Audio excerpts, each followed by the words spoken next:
Well, it's just after lunchtime, 12:30 on Monday here. So my first job today, I'm going to pump all the tyres up, start the car, and the first thing I'm going to look at, once I've done that,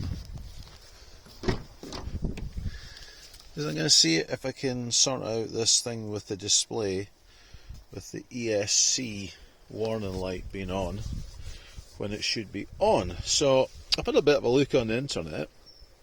It seems to be a couple of things. You can either turn the key 5 times and then put the keys up on the roof and then wait 10-15 seconds and put the key back in, start the car, and that supposedly might cancel the warning light. The other one is you start the car up, you turn the wheel 360 degrees to the left, 360 degrees to the right, back to the middle, turn it off, turn it on, and the light should go out. So I don't know which is going to work, but tyres pumped up first, and then I'll try the ESC warning light clearing procedure. So let's see if that's successful or not.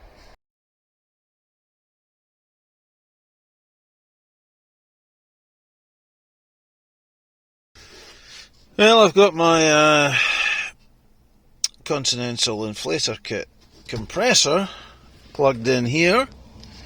I haven't started this car since the weekend. We're in neutral. You need to press the clutch to get the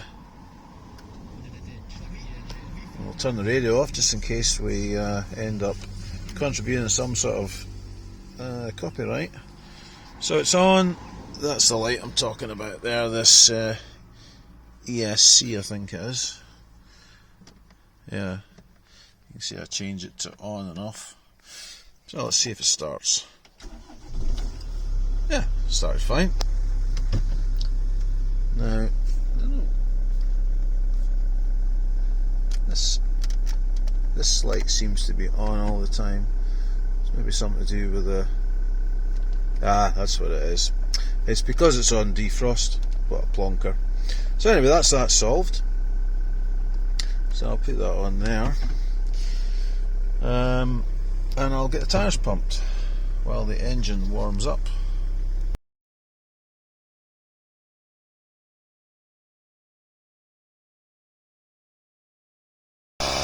Well, that's the compressor rattling away merrily.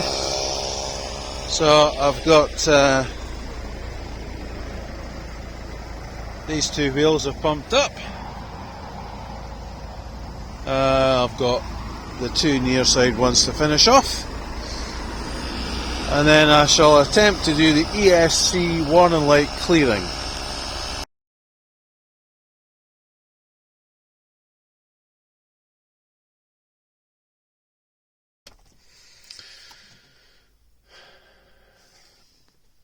Right, so there we go.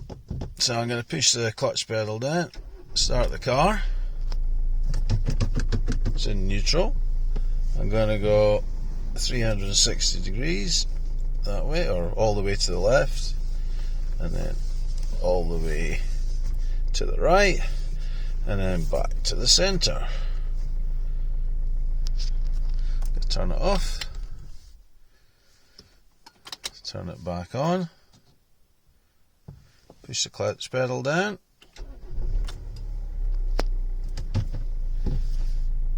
Well, that light is still definitely on, so that didn't work. I'm going to put the window down. I'm going to try the other one. So this time, I turn the ignition on 5 times. 1, 2, 3, 4, 5. Turn it off. Take the key out. Key is now on the roof. Wait for a few seconds.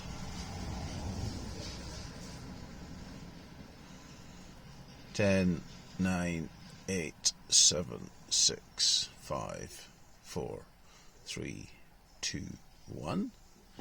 Grab the key off the roof, key in the ignition, push the pedal down, start the car,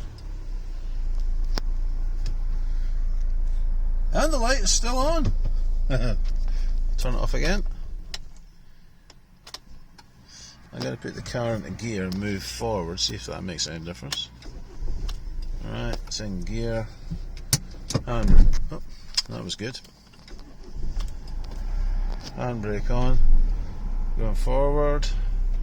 It's not going off. So 360 to there. 300 and then back. 360 to there. And then back to the start. Move forward. No. Making a good job of stalling it.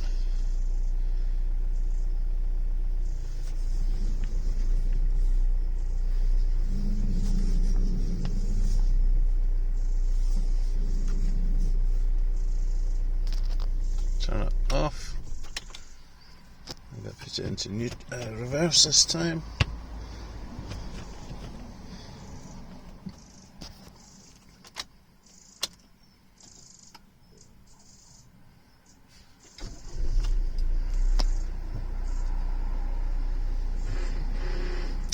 Yeah, you have to make sure it's in reverse. That's it in reverse. Started. Handbrake's off. Moving back. Well, that certainly didn't work for me. So I need to turn the engine off. So I'll need to scratch my head a bit more on that one.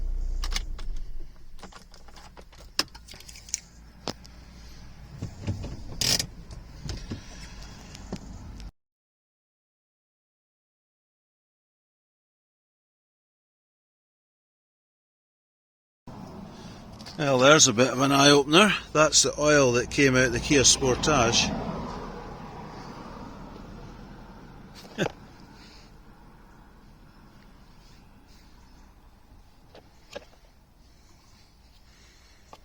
That's something else. Absolutely thick sludge.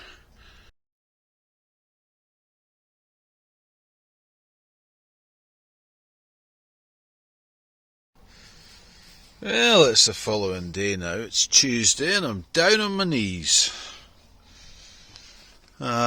So, with regards to the ESC light, I'm going to go in underneath here and have a look at the brake switch, which is at the top of the pedal. But first of all, I'm going to remove this panel. As far as I'm aware, you just give it a tug. Yeah, that's it. That was easy enough. Put that there.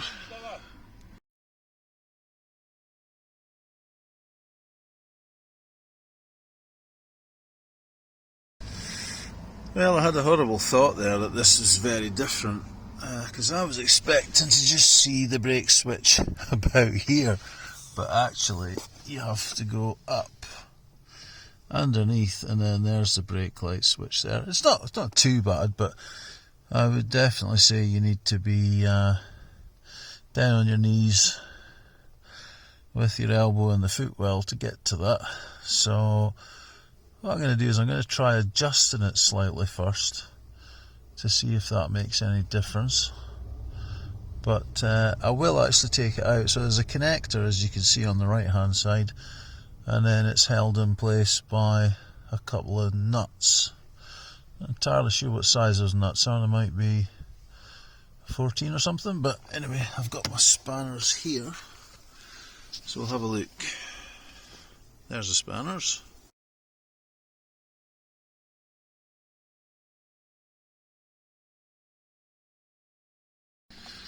Right, so the top one was a 14 and the lower one was a 17. That was easy enough to get to that.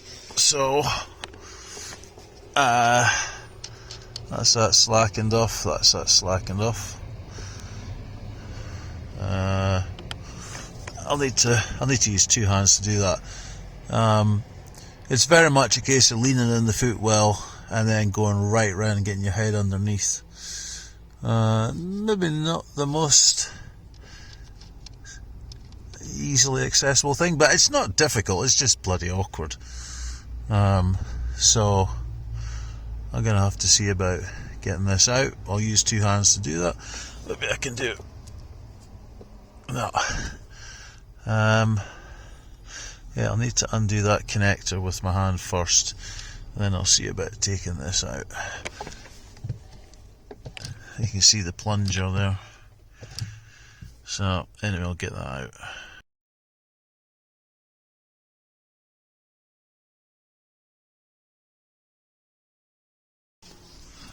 Alright, so that's the brake switch. 4 connectors, or 4 connections. What I would recommend is that you put some pressure on the brake pedal to take the tension off this, and then with your fingers just get that nut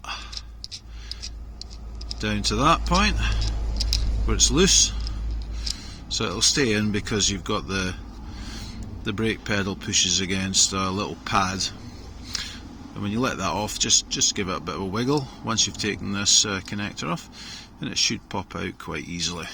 So the next thing I'm going to do is pop this cover off, have a look at the connectors and see if there's anything obviously not how it should be in there. But plunger seems to be working okay, spring feels good, so we'll just have to have a look at it inside.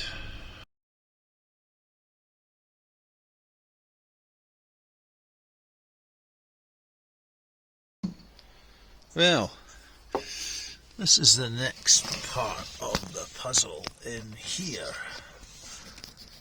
So, let's see if I can get my hand in. So this is the clutch damper. It's got another fancy name for it, but we'll just call it the clutch damper.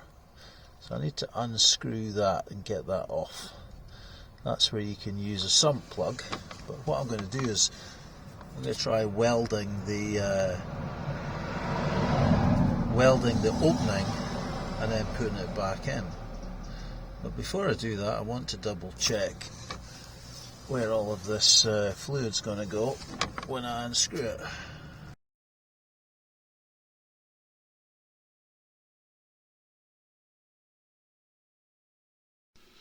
Right, so that's the 2 nuts taken off.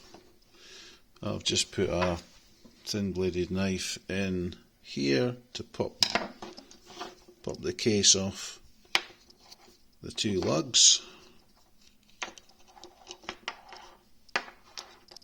and then this is what we see inside.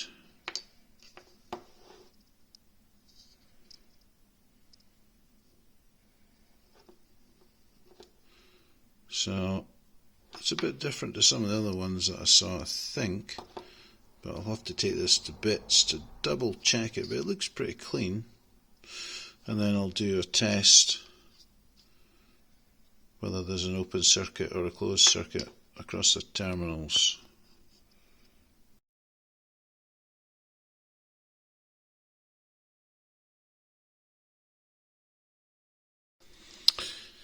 Well, this bottom part slides off, and then you can see the workings of the switch. Actually, it looks like this is a new switch to me. It all looks quite clean.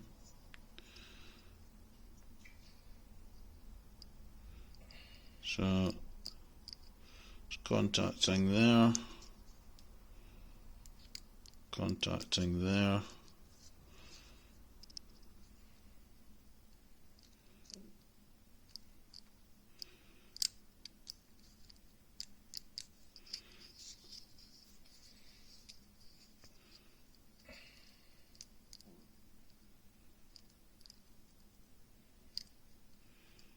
It's all a bit kind of wonky. But anyway, I'll have a bit of a better inspection. But oh, the contacts certainly all look very clean.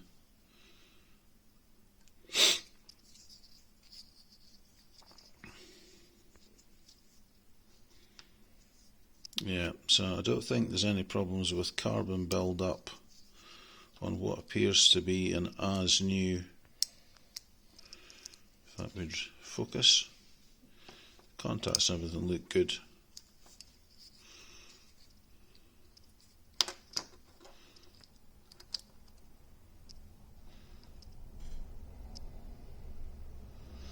Yep.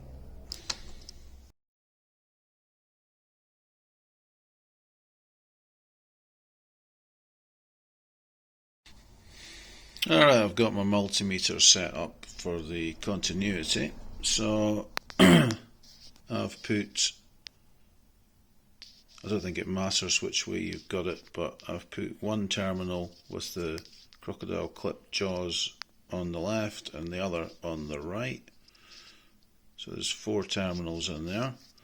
So as I say, it's at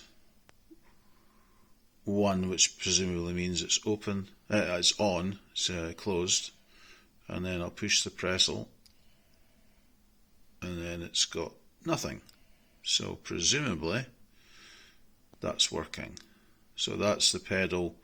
Once you press the brake, it releases the plunger, it goes to 1, you bring the brake back up, it turns off the switch.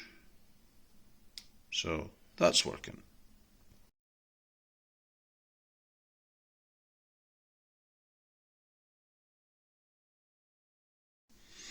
So I'm on the bottom set of contacts. I've got the crocodile clips only touching, as you can see in there. So this would be the pedal down, as in the brake's on,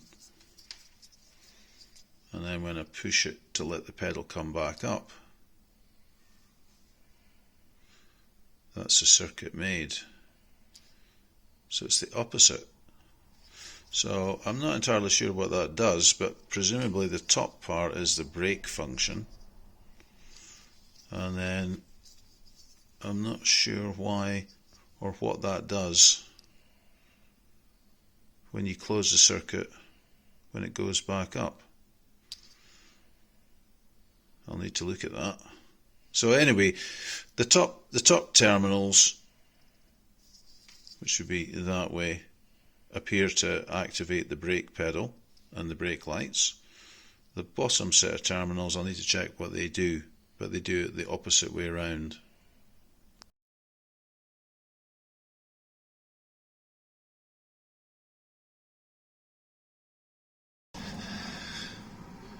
Well, the switch has been reassembled. Oh, have I left the other nut? Oh no, I've got the nut here. So I'm going to reconnect it and see what happens.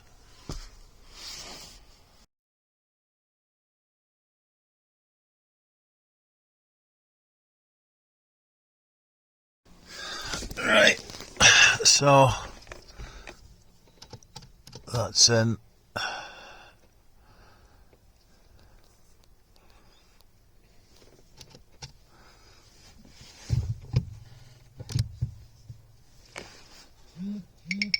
So I've just got to screw that up, bring it down to the point where it's fully depressed, so I'll do that with 2 hands rather than do this.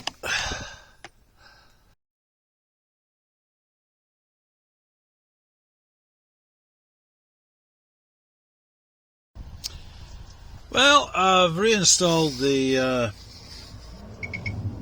brake light switch, but no change in the ESC light. So while I'm down here, I'm going to put my old brake pad covers, or brake pedal covers I should say, on. I mean, the clutch one's not too bad, but the brake one has definitely seen better days, so I'll put that one onto the brake pedal. I think that's my old clutch, or maybe that's the old clutch one, I'm not sure. Anyway, I'll swap this one off because it's not looking great at all. So that's fairly simple to take off. Just get your fingers around the back, pull it off. Now, do any of these look more similar to the other? So I see on mine it has like a curved bit there. That one doesn't. And that has a curved bit. So I think that one probably looks the best. So I'll put it on at the bottom, I guess. I'll use two hands to do that, but it'll definitely improve it. And then I'll see how energetic I feel, whether or not I'm going to change. I mean, it does look a bit better. But yeah, that one will definitely look better. So anyway, two hands to do that.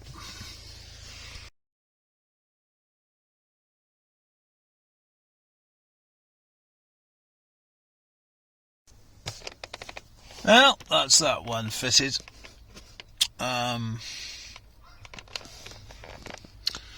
Which one's going to look better? I think there's definitely more tread left on this, but at least it's not through to the metal like that one was.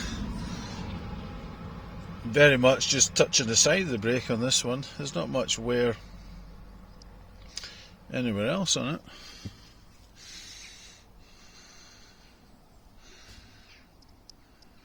Yeah. So I'll just leave that just now, that one pad there, and I'll wait to see if I can maybe get a better one. So when I put that on, I kind of put it on at an angle and then tried to slide it around. Then just got to keep getting your fingers round the back to get it over the metal part of the pedal. But it's a bit fiddly, but just persevere and, you know, lift up the edges and force it on. So what other things can I do? I think I've kind of failed on the ESC thing, so I'll need to research that a bit further. I've actually cleaned up all the bulbs, made sure everything's okay there, so that seems fine. So I think that'll do for the ESC part, definitely. So if anybody has any fabulous ideas or other things to double check, I'm all ears. But it certainly looks like the brake switch was replaced previously and it's not cured it.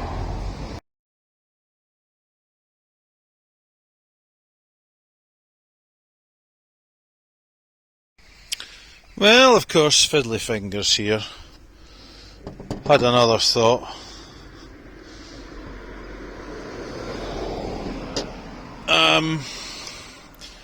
I thought maybe I'll just check the battery terminal.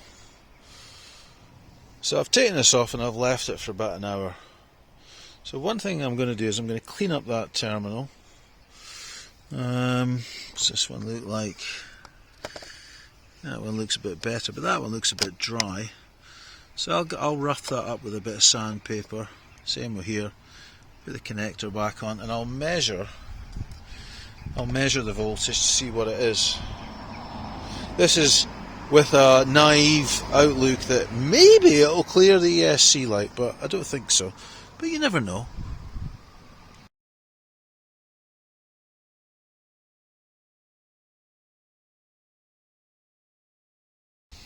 Okay, so I've cleaned up that terminal, I've cleaned the inside of the connector. Put that on, and then it's a 10mm. Tighten that up.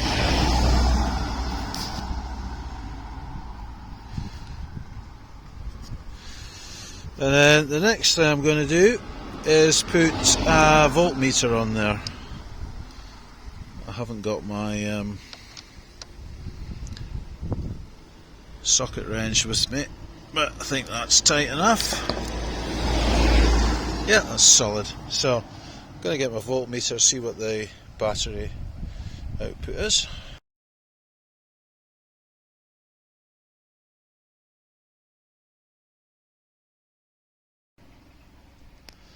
Well, there's the voltage, which is maybe slightly low, so maybe it's needing a bit of a charge up.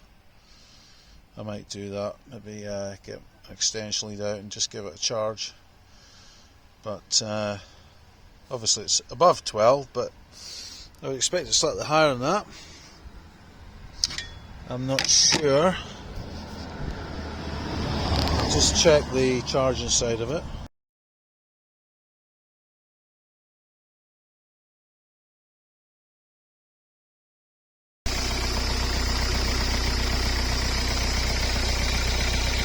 Well, the alternator is definitely charging it. So, yeah, I'll probably put the battery on a charge, see if it picks up a bit better. I'll need to get the extension lead and the battery charger out and just clamp it on for a wee while.